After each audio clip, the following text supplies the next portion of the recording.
Magandang araw mga kaibigan. Bigyan natin ng reaction, opinion itong post ng Bilyonaryo News Channel. Pahayag ito warning ni Auntie Claire Castro sa taong bayan.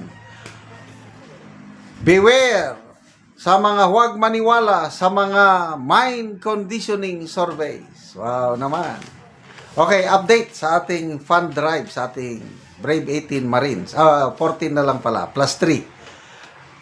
Tuloy-tuloy po ang dating ng inyong padala sa GCash. As of now, meron ng 20,000 pesos na naipon sa dalawang GCash.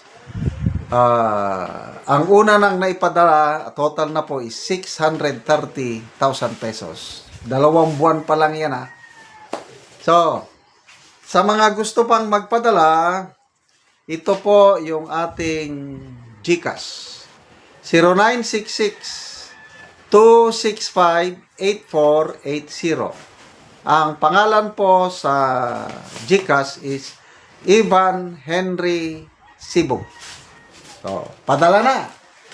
Dahil bukas makalawa, meron na namang warrant of arrest laban sa Brave 14 plus 7 Marines. May pampiyansa sila. At of course, merong pangsuporta sa kanilang mga pamilya. Ito. Palace warns voters versus mind conditioning ahead of 2028 elections.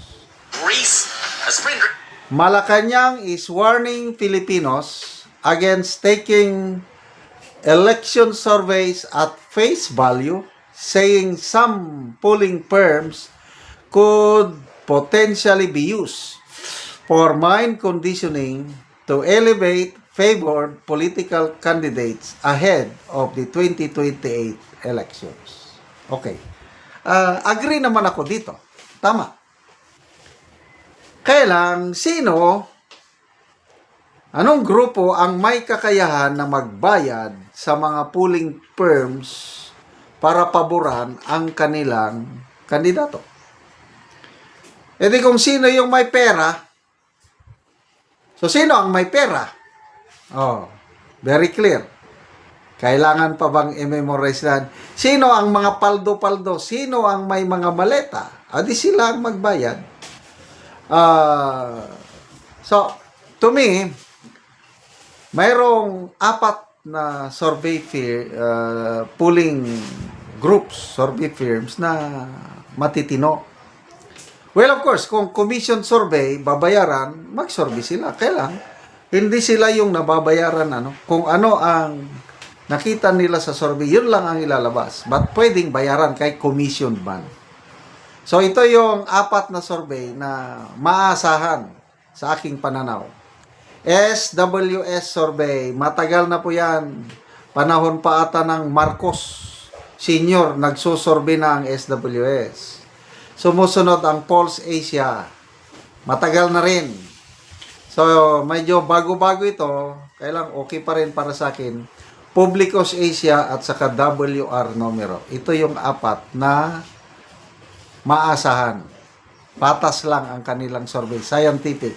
At ang nakakatuwa, magkakaiba ang kanilang methodologies, kailang paglabas ng mga resulta, halos parehas ang resulta. Si VP Sara nangunguna, si Pangulong Marcos bagsak na bagsak. Yan ang resulta nito. Ano naman yung mga survey firms na delikado? Baka nabayaran. Opinion ko lang ito. Number 1, Okta Research Survey. Hindi ako naniniwala. Ano pa? Tangerie. RP Mission Development Incorporated. Plus may mga bago pa. Magsusulputan talaga yan. So, itong tatlong ito, Okta, Tangerie, at saka RP Mission, grabe ang mga resulta ng survey nila.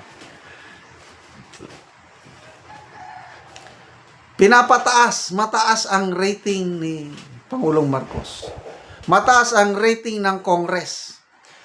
Nung nandyan pa si Romualdez, mataas ang rating ni Romualdez. Ano pa?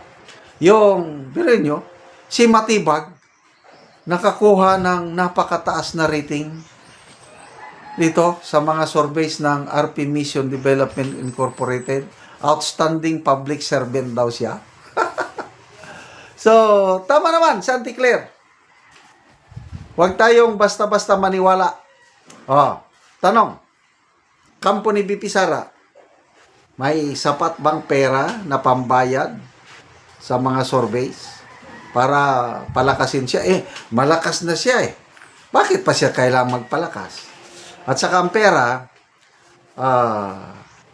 survival mode si BP Sara ngayon dahil sa kanyang impeachment. Binabayaran niya yung mga matitinik na abogado. So bakit pa siya magbabayad sa mga survey firms para lang palakasin siya? Malakas na siya. So sino ang most likely na magbabayad sa mga survey firms para lalakas? Di kung sino yung mahihina. O sino ang mahina? Alam mo na.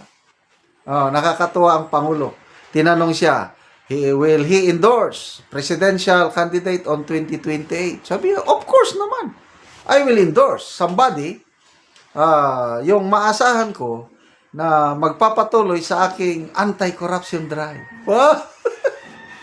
Nakakatuwa po ang Pangulo. Believe na believe sa kanyang sarili na he is doing great in stopping corruption in our country. Ano ngayon nangyari sa ating bansa? Napakababa ang foreign direct investments, halos negative na. Kaya ang economic growth natin ngayon for second quarter, 2.3% na lang. Sa 5 ASEAN nations, tayo ang pinakakulelat. Vietnam is, I think, 8.3. Sumusunod is, ano na ba ito? Malaysia, 6.0. Tapos, nandyan ang Malaysia, Singapore, and Indonesia na nasa 5 point something. Ang Pilipinas, 2.3. No, bakit? Wala nang tiwala ang mga investors sa atin. Halos wala nang magnegosyo sa Pilipinas. Bakit? Dahil sa kapalpakan ng administrasyon ito. So, again, beware sa mga mind conditioning surveys na nagbabayad sila para lang paboran ang mga mahihinang kandidato.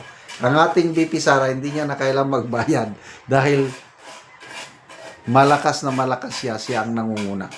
Salamat mga kaibigan sa inyong pagsubaybay sa channel nito. Nakakatulong kayo ng malaki sa Tribong Talandig ng Bukidnon dahil ang income natin sa channel nito is pantulong po sa tribo. Namimigay, namimigay tayo ng libreng yero at pako para makapagpatayo sila ng mas maayos na tirahan. Panoorin nyo ang video na ito. So, mo ni si nanay mataga no gyero. Sa likod. So, mong balay. Nanay. Sino?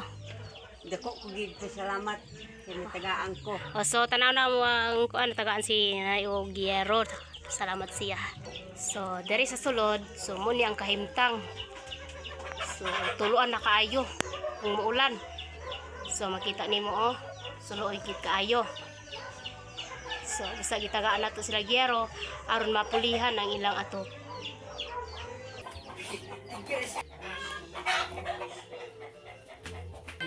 So, karon na yan sa yung masulting nga tagaan ka gyero. Salamat sa Ginoo ay natagaan ko. So, pila na ni katuig di mong balay nga buslot naman ang atop. Lima naman ni katuig. So, aya pa mapulian og gyero. Aya pa. So, unsa din yung panginabuhi anay? Nagutmon.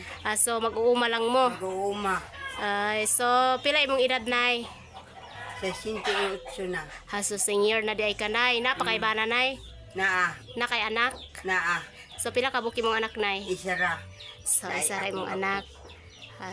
So, si nanay na siya anak o ang ilang pangunabuhian lang, so mag-uuma lang sila. So, dako kayang pasalamat nga nataga og gyero ba pulihan na gid ang ilang atop. So, Nay, dako gid kaya mong pasalamat nga natagaan ka atol pag gid og Christmas. Merry Christmas, Nay. Merry Christmas. Salamat kayo. So, dako kayong pasalamat kay makapuli na gid og yero si Nanay. Sige, Nay, salamat pod.